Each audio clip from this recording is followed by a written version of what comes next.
pocket what I need to pay is the electrical, the plumbing, the front step, the back step, getting the skirting under the mobile home. All in, that cost me about $6,000. I had 4 to start with. I only spent 2 out of my pocket. Merry Christmas, daughter. Got the mobile home sold for her for $23,000 cash. What's up, Forte community? This your girl G. Coleman, CEO and founder of Brown Skin Girl, located in Waldorf, Maryland, and Dallas, Texas. How do you like your grits? Sugar. You put sugar in your grits. You put sugar. We starting off the podcast line. That's what So we're my doing. plaque, I got a Beyonce plaque. You know what I'm saying? So we had two number ones, right? But then the other plaque I got is for Lil Nas X. So Lil Nas X. I'll show you. I'll show it to you. What's up, world? This is your favorite chef. Chef X is in the building. I've worked with some of the most amazing talents in the world. Cardi B, Offset, Negative Style, Your Money Bag, Eddie Murphy, you name it, I've done it. And I just want to say shout out to the Forte podcast. The types of assets that I purchase are multifamily apartment buildings, right? So I'm typically looking at buildings, complexes that are 100 units or more. The largest that I've ever been a part of is right at 300 units. Come on. Anything you do that's worth succeeding, you always got to take a step down to go up. Even if you're going to go win the lottery, you got to take a deficit of $1, $2, $3, $4, $5, however much you spend it on a lottery. So your bank account takes a deduction before you shoot up. So before you shoot up to $20, $30 million, your bank account needs to take a deficit, whether it's gas to go to these meetup.com locations, whether it's to go put on a suit or buy a suit if you don't have a suit, to be able to be presentable in circles, right? Or to get a laptop or to get a printer. Like, it's always going to be deduction before you see a production. I want you to know that if you have a desire to be great, yes, the greatest among you is a servant. I'm Bo Wheeler, owner of Arthur Wheeler Experience Company, and y'all are tuned in to the Forte Podcast. What's up, y'all? Welcome to the Forte Podcast. I'm your co-host, Dominic Epps. And I'm your co-host, Randall Monfiston. And we are here to dive into your lane of greatness to discover what comes easy for you that may not be easy for all others. Everyone's a genius, from the 9-to-5 employee to the Fortune 500 billionaire. We're here to highlight those attributes through dialogue and interviews with what? Amazing guest. Yeah. But I got one question for you, brother. What's that, bro? Hey, man, tell me, what's your for? Hey, so look, bro. Look. I'm excited about tonight, right? I know we got an amazing guest, right? I want to play this video, man, because we had a great time this weekend at the family reunion, the virtual family reunion, right? And this video, man, that I played brought back some memories, man. Check it out right quick. Check it out. Yeah. I want to do that and slide on you. That's what you did. Oh. Well, I thank you for the gratitude, but I'm always pull that trigger. And I got one. There you go, Arm. Get down or lay down. It's up to you. That's your choice. That's your only choice. Hey, listen, man. You already know you can't have a family reunion without playing those spades, brother. You know what I'm saying? Like, it's just something about that card table. And you know how I get down on that card table. Like, you personally know how I get down on that card table. I don't know why you trying to come like you tough like that, where the L's been lost both ways. I just want to make it seem, I don't want you to make it seem out here like you getting all the W, okay? Bruh, are we being honest here? Let's be honest then. Let's be honest. It's been a couple times you came to the table thinking that you had A1, you had the A1 teammate, and it didn't work out the way. I was on some white man can't jump. Yo, let me get the person in the corner. Give me your worst man, and I'm gonna come over here and scrap up the table. Okay, all right, okay. If that's what you want to say, Okay. But listen, man. Without further ado, feel free to introduce to the Forteers around the world. Who do we have coming on the show today, brother? Absolutely. So I'm just going to give a little tidbit. Don't want to take too much shine from this brother. I first met him as a client. I went to his establishment. As you know, especially in our as we get older, it's harder to maintain health and weight depending on what you're doing, how busy your schedule is. But you got to make it a priority. So I went to his store, and he kind of gave me some insight. I'm like, man, I think there's other people that could benefit from this. So I'm gonna have Matt come off mic and tell our Forteers what's your forte. Hey man, I appreciate you guys inviting me on, man. This is a blessing. I appreciate this. But my forte, man, right now my forte is Nectar Juice Bar. Nectar Juice Bar is an all natural juice bar. It's a place where what you see on the menu is what you get in your juice, what you get in your smoothie, what you get in your acai bowl. I think we are the healthy alternative, the healthy option on the market right now. That's real. That's a fair product. A lot of places you go to, they're not selling what they say they're selling. And I think when you come to my spot, you're gonna get what you ask for. You're gonna get what you need for your body if you're looking to improve your health goals, improve your life. And that's what it's all about. It's a journey, man. Like when you start taking care of yourself, you start paying attention to what you put in your body, you realize there's not a lot of things outside of your home that you can really trust. So for me, my business is that safe space. When you outside your home, you come to me, you can trust it, and that's how I feel. It's very important. That's good, man. That's good. So Matt, we love to get into the background, the history of our guests, right? So we want to take this moment, if you don't mind, to let us know where you're from and talk a little bit about your upbringing, and then we'll work our way up to what you got going on right now. Man, I'm from PG County, Maryland, man. Bowie, Maryland, Upper Marlboro.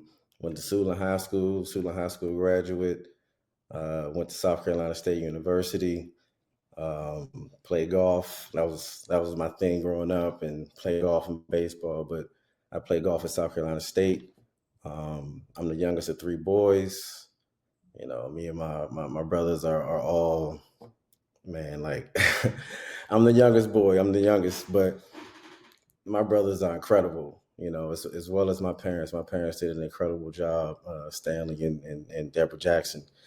So man, I'm lucky. I'm blessed. I came from a really good, solid house, a really good, solid home where love was shown every day. And my father was a businessman, and that's kind of where I saw the first peek of that. You know what I mean? So it's something that I've always been around. This thing that I'm pursuing is just part of my life. From my father, his father, my brothers, we all on the same thing. So we just keep that thing going, and it's just part of the blood. Got it. Okay, all right.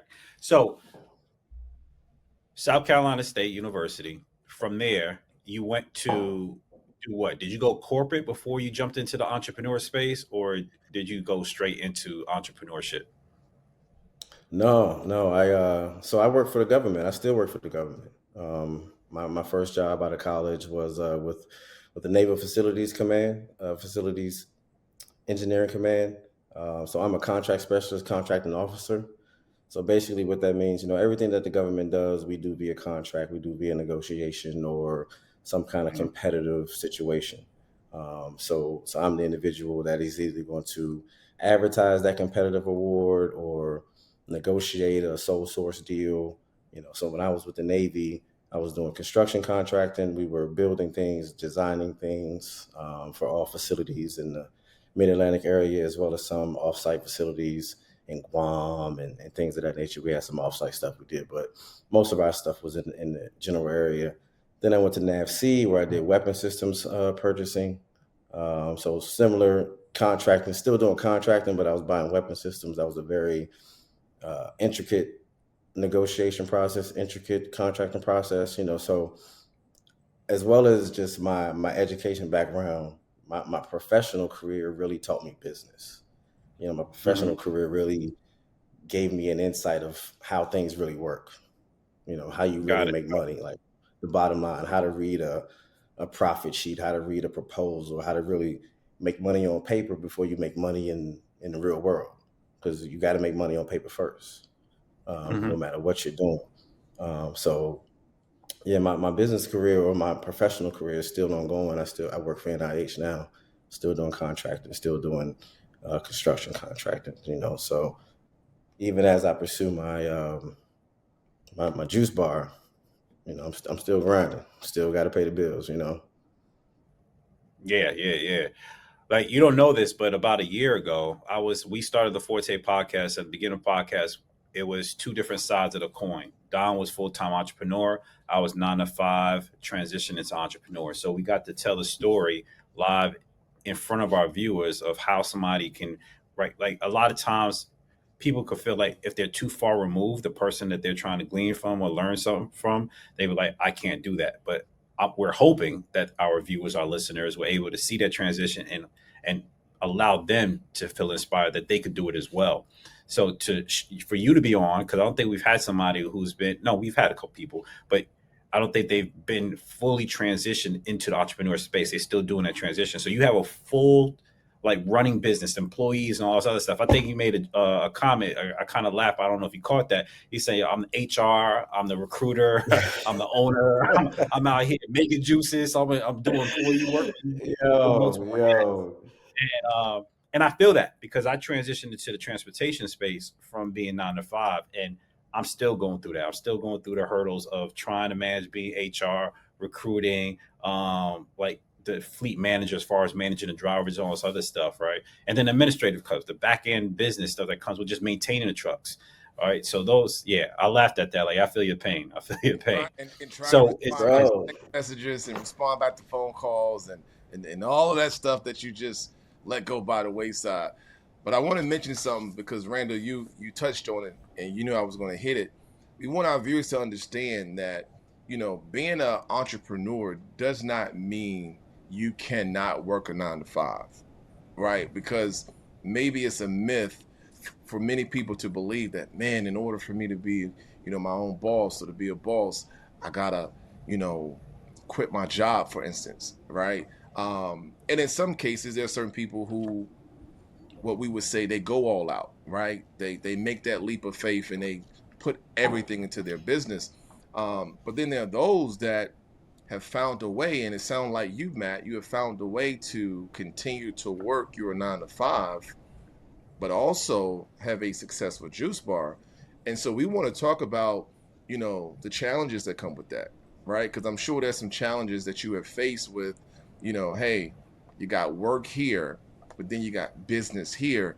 And so what are your hours of operation? And do you have employees? You have, full staff that allows you to do what you're doing from 9 to 5 and then go operate the juice bar? Like, let's go ahead and talk about that since we're here. Man, that's a great question. For me, my business is 7 days a week, 8 to 7 Monday through Friday, and then 9 to 6 on Sunday. And my job is, Monday through Friday, 9 to 5. So I'm mostly remote. I have to go into the office once a week. So in that early stage of my business, it was tough. I had to really figure out, and train up some people very, very quickly to run my business without me. So that was tough. But for the most part, man, I'm dual hatting, I'm triple hatting, I'm quadruple hatting. Like he said, I'm HR, I'm an employee, I'm a boss, I'm an employee in my own business. I'm the delivery driver. I'm posting on social media. My computer's over here accepting emails from my day job. My computer's over here accepting emails from my business. My phone's always cracking. So it's, when I get up in the morning, my phone is going off for multiple reasons. So it's a nonstop thing, but it's something I plan for. It's something that I really put the effort and time in to make sure I could do, so this isn't my first food business. This isn't my first business while operating my day job, so I owned a food truck about 10 years ago. Me and two of my friends, we built a business called FMK the Food Truck, and we had a great business. We had a great business model, but I was doing the same thing. And at that time, I was going into the office. So I would get up 4 or 5 in the morning sometimes, prep salmon, prep shrimp, prep whatever, clean the food truck because we was operating out of my house. I clean the food truck, then take my son to daycare, then go to work, come back home.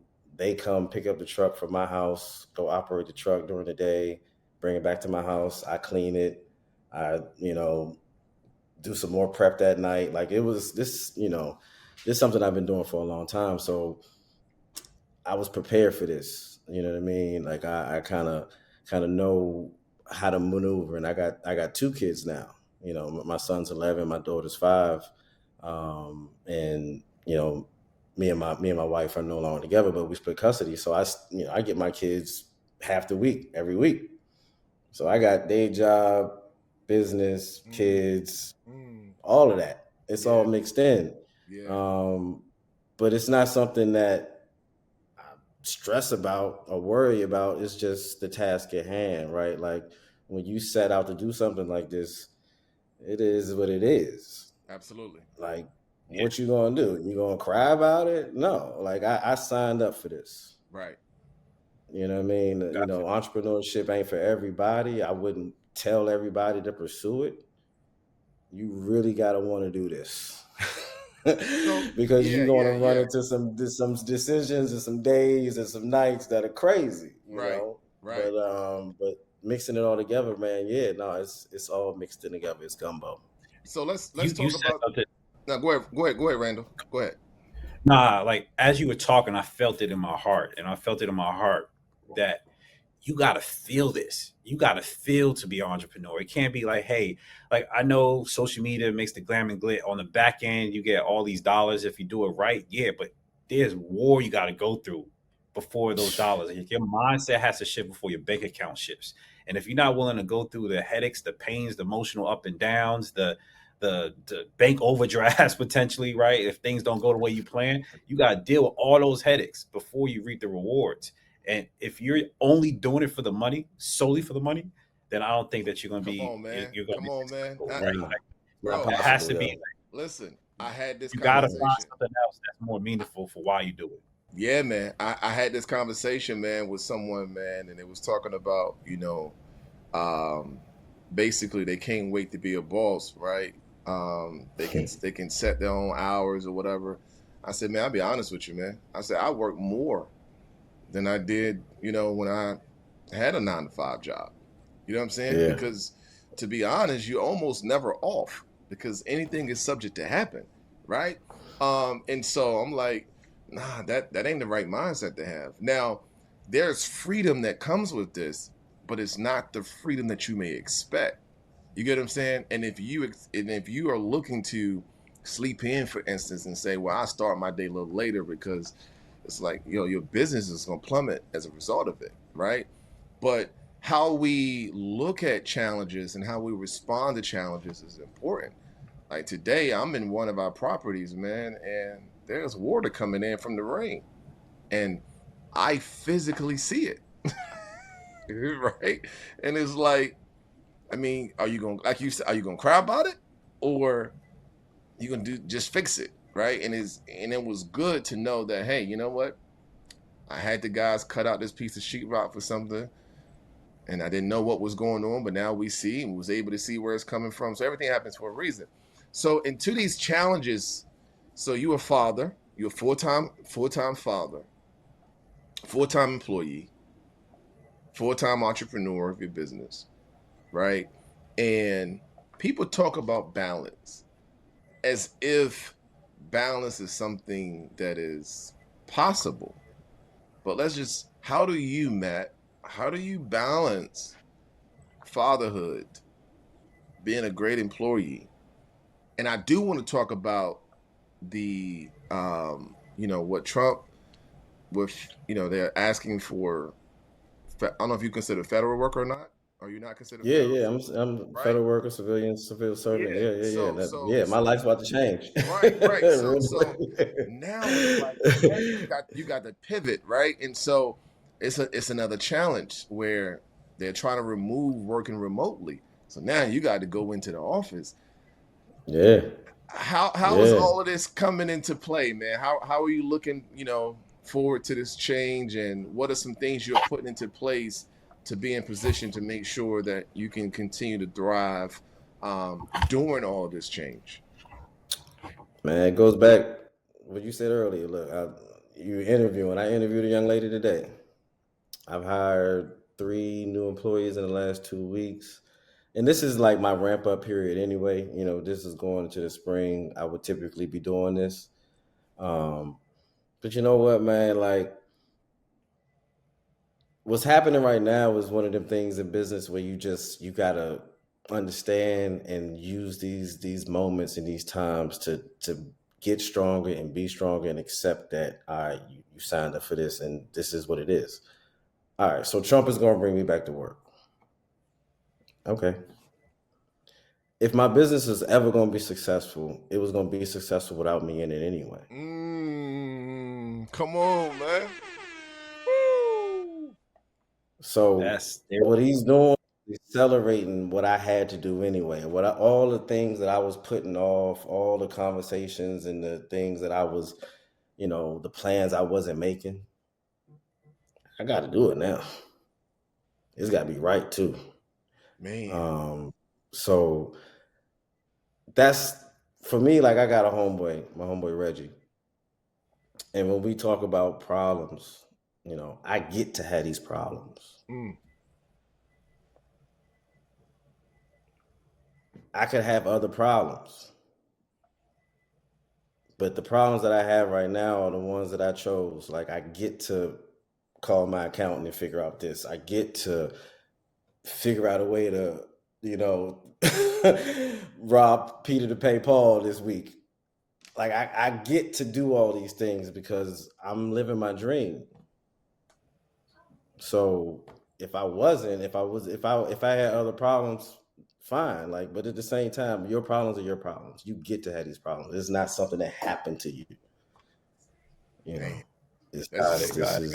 Perspective is everything. So, yeah, and like I think that's what business will humble you, man. Like, going into business for yourself, and I heard that in your voice. Yeah. You know what I mean? Like, it will humble you, bro. It will bust you down to the studs. God will let you know, if you really want this, come get it. It's there for you. I'll lay the groundwork. I'll put the people in place. I'll give you, the breaks that you may need or want sometimes. Yeah. But you got to go through some walls, bro. So here's a challenge. And Randy, I want to ask this question real quick. I'm gonna pass it back to you. I'm gonna give you the alley hoop, right? I want to ask him this question real quick because we've had a cafe for 4 years, and this is one of the challenges that comes with having employees, right? So, you at work, you doing what you gotta do. Employee call out, right? Shit. Sorry. Matt, what are we doing? Employee call out, and the person that's working don't want to do a double. Right? Don't want to do a double. Listen, I got to go pick up my kids from daycare. I can't stay extra. What are we doing, Matt? Talk to me. Man, I've been in the drop-off line with my son in the car, dropping him off to school. My daughter in the backseat. It's her birthday. I'm planning to take her to do our little thing. We about to go to Target. We about to, I'm about to shower her. It's your day, baby. I'm in the line. I'm 15 minutes away from my store, and I get that call. That call. I think what was it that morning? Because it's been a million things. I think it was a tire or something, right? I think it was a tire. And what I gotta do? All right. Target's out. Baby girl gotta wait. Business come first, because my customers, as much as they love me, they don't care. And that's like, you delivering a product. You not delivering a person. You delivering a product. They Randall still wants his ICA bowl. Is that what it is? They went to sleep like, man, I can't wait till this tomorrow morning. I'm gonna get my little juice on the way to work. Blah blah blah. Right?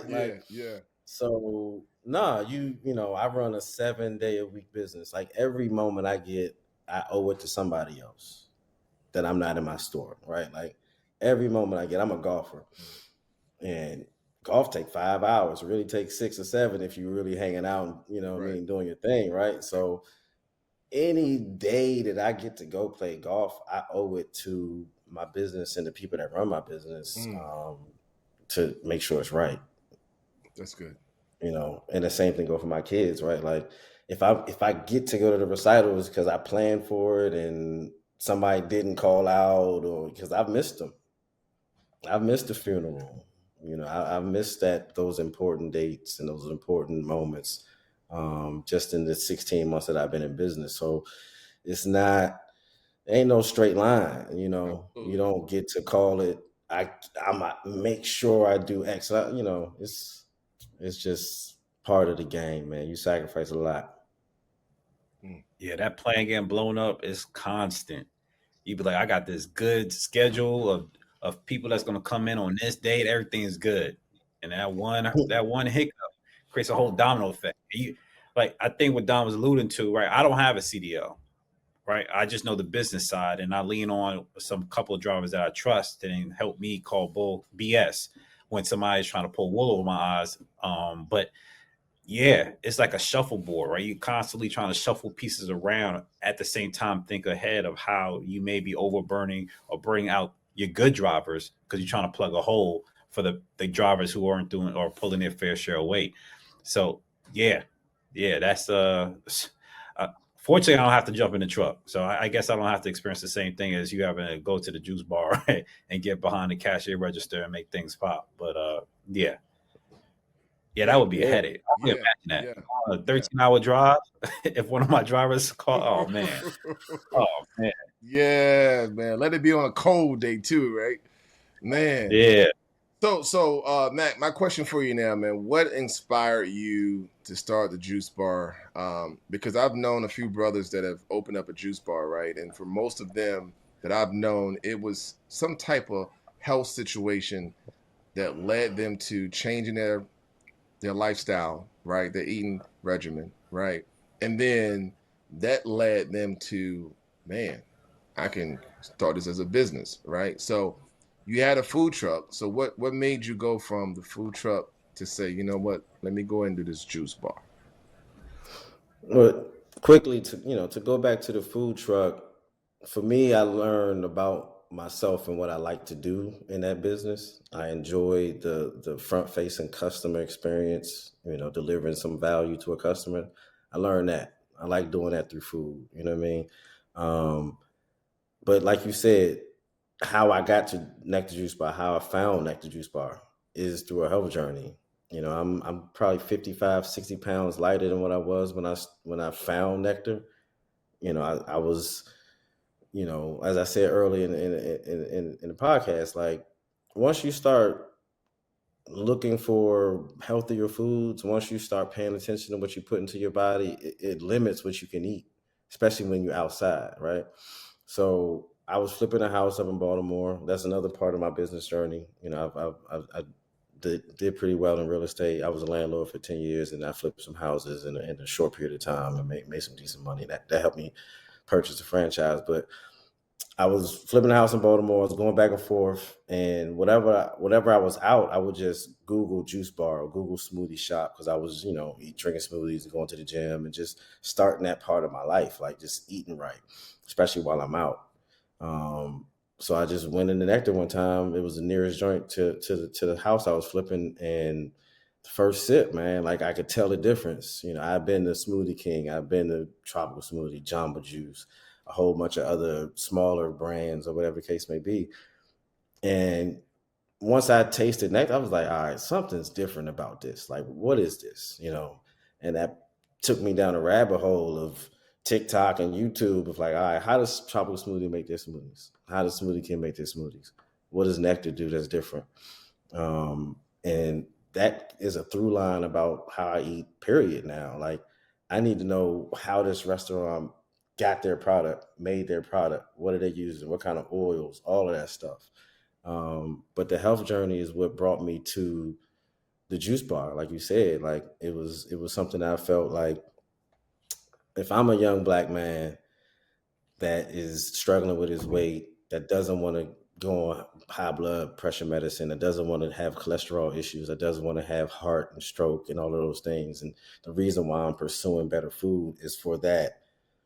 Then this is something that my community needs. This is something that doesn't exist, even though we have so-called healthy products on the market.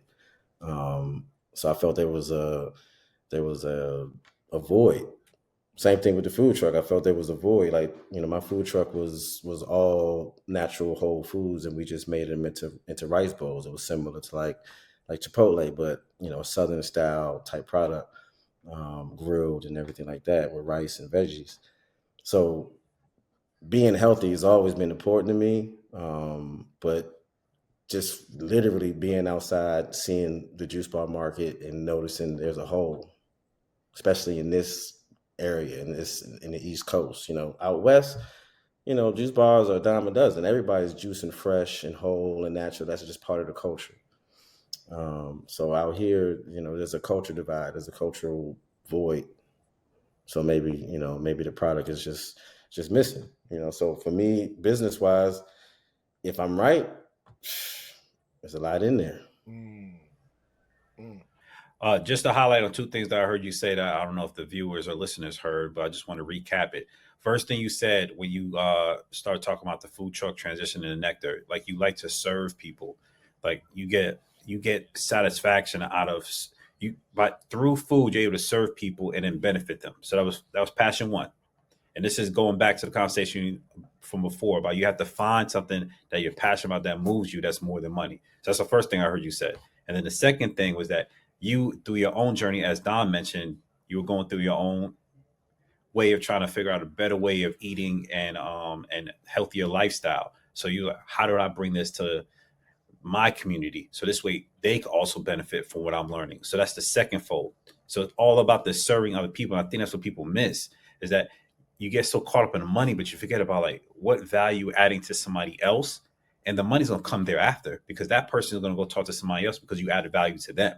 And then that person will talk to somebody else. And before you know it, it's not the one person you're going to get rich off of. It's going to be multiple people that you've aspired, that you've helped. That's where the riches come from. But you got to just focus on just delivering as best a value product as you possibly can.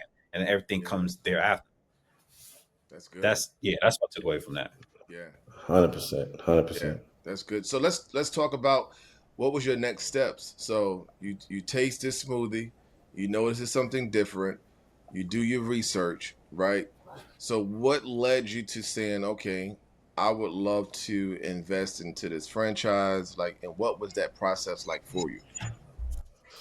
So, as I said, I flipped a few houses. Me and my partner flipped a few houses. I had my first house that I owned since I was 24. This was about 5 years ago, almost. So I'm 34, I'm 35, and I'm about to cash out, basically. You know what I mean? So me and my partner, we flipped like 3 houses in a 2-year period, and then I sold my first house. So I did pretty well, in a very short period of time. This was pandemic time, so things was going crazy, prices was going crazy. So, timing is everything, man, in business, especially in real estate, and like I said, I owned a food truck. I knew I wanted to own something brick and mortar, because food truck business was fun, but it was tough. And the goal and the layout and the design of my food truck was for it to go from food truck to brick and mortar within 2 years. Unfortunately, the friendship and the partnership that I was under dissolved in 16 months. And that's lesson number 1, number 2, number 3, number 4, number 5, number 6 in business, right? Who you in business with is the most important thing. Like you can have the greatest product in the world. You can have the best. Say it again, Matt. Say it nice and slow for the people in the who haven't heard, because that's important. That is so important. Man, it's the most important thing. People. But the people you do business with and sell to, are the most important part of any particular business. But who you partner with is everything. So you got to match energies, you got to match desire, you got to match What do you want out of this? And if those things don't align, man, it's very tough to put paper to pen and put money behind it, because you're gonna lose, and it's gonna be unfortunate, but you signed up for it. So I want to pause you before you. I want to pause you before you get further into the franchise, right? Because you talked about these were friends that you went into business with, right? And then not only did the business dissolve, but the friendship dissolved, right? And so was that, and I'm just asking, I'm not trying to put you in the hot seat, but I'm just asking, right? Was that more of, was it personal that led to the dissolving of the business, or was it the other way around? The business experienced challenges that you all did not know how to handle and compartmentalize to just business and not impact your personal friendship, because most people can't do that, right? Because the business can have its issues, but can you set that there and say, listen, we got issues here, this is what's happening, but this does not impact who we are, because at the end of the day, we're still friends, we're still brothers and sisters, whatever it is. And friendships, true friendships are tested if you decide to do business together. You know what I mean? Because making money will test your friendship, and losing money would test your friendship. And I can say publicly, me and Randall have experienced both, and I think we still solid. Like that's, you know what I mean? We still good. We done hit these waves, right? But so talk to us about that, man. Like, what dissolved first, or was it like all at once, like boom? Our business should have never dissolved. Our business was solid. It was personal. It was ego on both sides, on all sides. You know, myself big time included in that, right? Yeah. We were young. I was 29, 30 when we did this. This is the first big venture for all of us with this much at stake. And it was one of them situations where everybody wanted and needed to be the captain. You know, there was no de facto leader. It was, you know, a very fractured thing. And it was crazy, because these are people, you know, and, you know, I'm 10 years removed from this. So I'm, you know, personally, I wish them the best. I hope for them the best. Ain't no ill will now. Yeah. Early on in it, it was like, you know, whatever. But grown man now, it's all good. It's all love. But I wish the man I am now was able to be around for that time period then, because I'd be a lot more mature about it. I would have communicated better. I would have, you know, came to them as friends and put all of the business stuff aside. You know, we just didn't. We were just, you know, heads big. Like, you know, I'm 30 years old. I got a food truck. Yada yada yada. I'm thinking I'm the man. We all thought we was the man. So it ended in a real nasty way. But it was the best and most important lesson that I think I learned. I learned so many lessons from it, but the alignment of any partnership is important, right? So like my next business venture, which is crazy. Like, so my partners that I went into business with in the food truck, I've known them for 10, 12 years.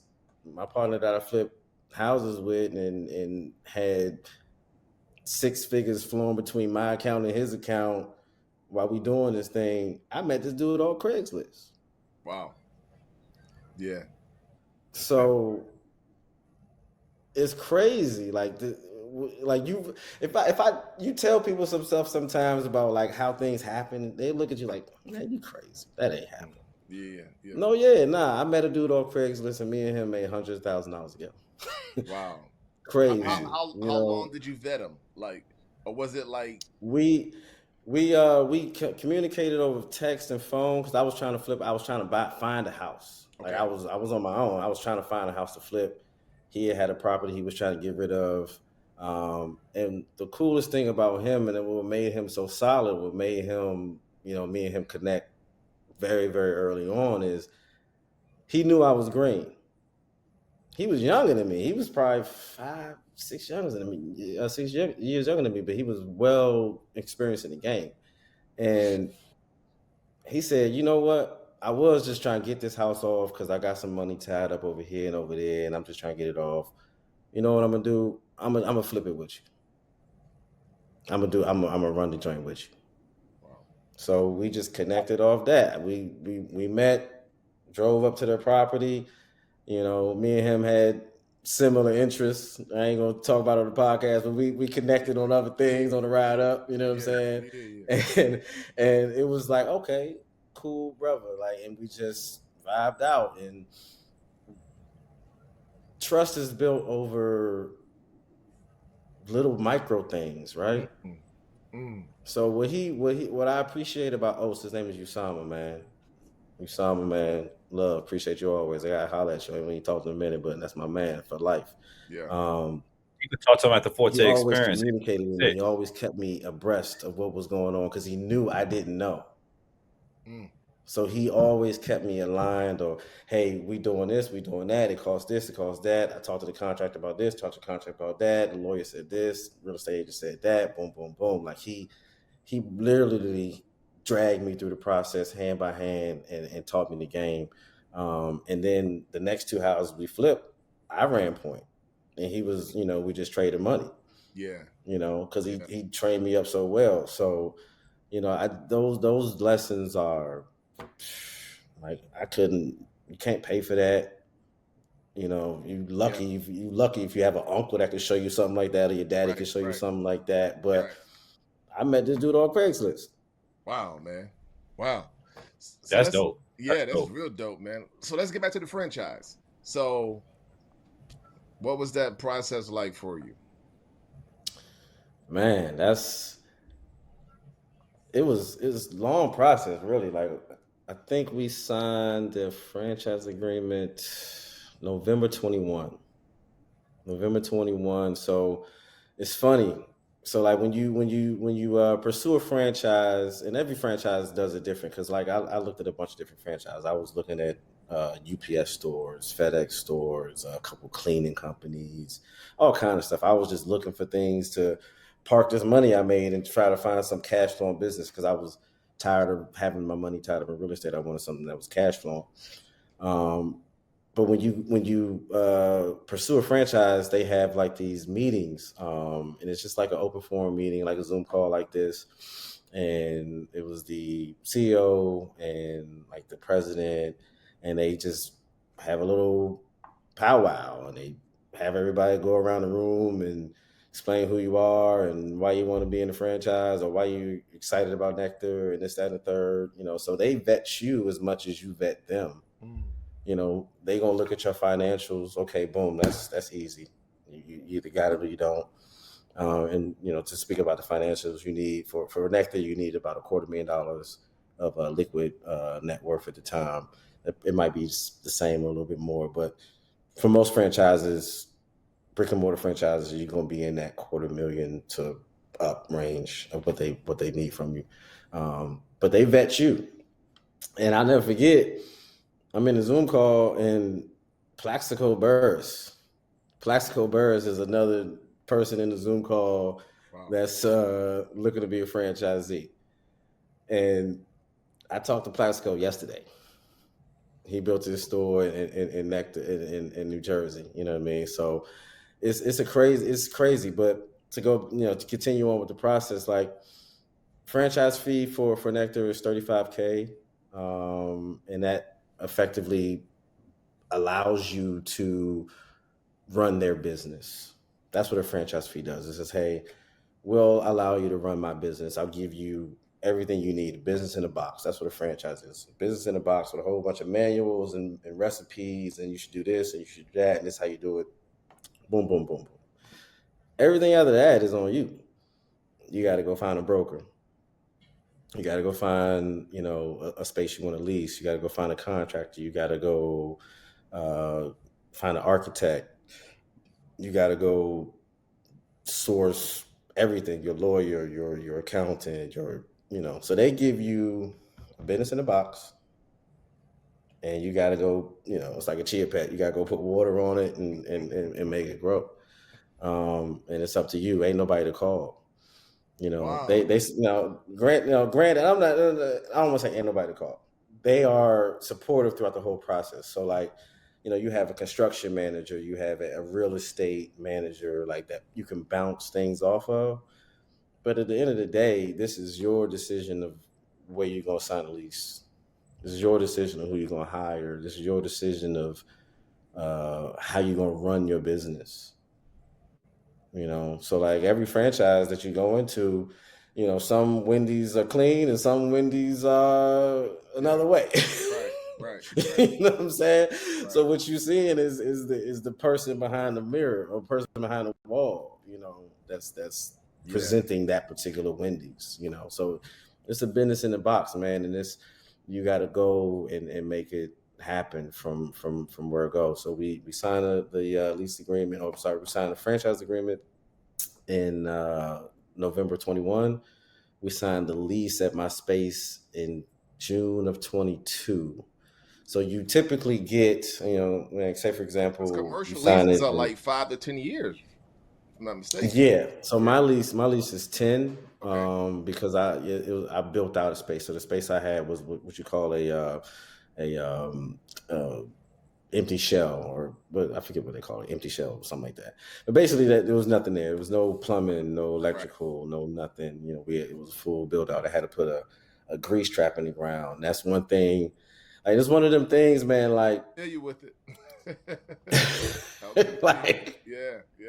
Like, man, like knowing you there's don't so have much anything you that you don't know. Yeah. There's so much you just don't know. There's so much like I have a mentor. He owns he's a founder and owner of that jerk, Rich Frey. Great brother, helped me. Without him, none of this is possible.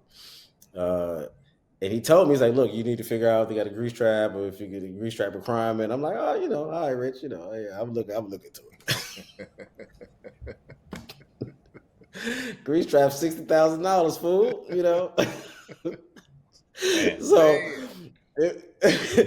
So you don't know what you don't know. If you don't do the work, ain't nobody gonna do the work. And that's, I don't want to scare nobody, but I wish and I hope that people are willing to accept that these things are not easy, and you need to ask and understand everything possible. That's the content that's needed, Matt.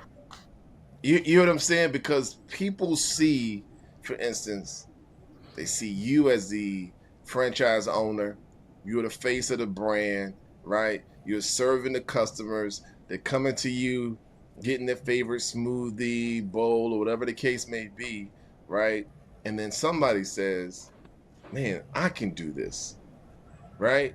And then they try to go do what they see you doing without knowing what the process was to get to where you are, right? And I think this is the good thing about content is when people share content of the process. For some people, one, this is why you may need to keep your 9 to 5, right? Because starting a new business, you're going to spend way more money before you start recouping anything, right? Your employees are going to get paid. You are not. you're not, right? Like, trust me, I know firsthand what that process is like when everybody's getting a check and you just handing out checks, you know what I mean? And watching the account just go. Hey, you hand out checks and you're like, where mine at? Where mine at? Man, that direct deposit. You're hoping something don't come out so that check can clear. Like, listen, let's keep it a stack, right? But you see the smiles on your customer faces, you see the results, right? They're excited, right? And it's those things that help you to continue on. So let me ask you this, because we're deep into this thing. What are your goals, man? Like, give us some short-term goals, man. 2 to 5 years. 2 to 5. Matter of fact, 10 years. a 10-year lease. You might as well go all the way 10 years. Yeah, okay, let's go. Got a 10-year lease. You better have a plan for that whole good, 10 bro. years. That's good. I like that. That's good, bro. That's good. Yo, short term and number one goal right now is to increase my store sales 50%. I think I can. I think that's for me. That's number one goal. We had a solid first year. I think we was, if I look back at my projections, we were right, on target within 10-15%. So like, math did good, but I know we have a big window to grow. So short term, 2 to 3 year goal. By end of year 3, I want our sales to be 50% higher than they were in year 1, and that puts me in a real good financial position, in a position to really make my 10-year goals possible, right? So my 10-year goals is effectively to build as many of these as I can. So in 10 years I want to have 5.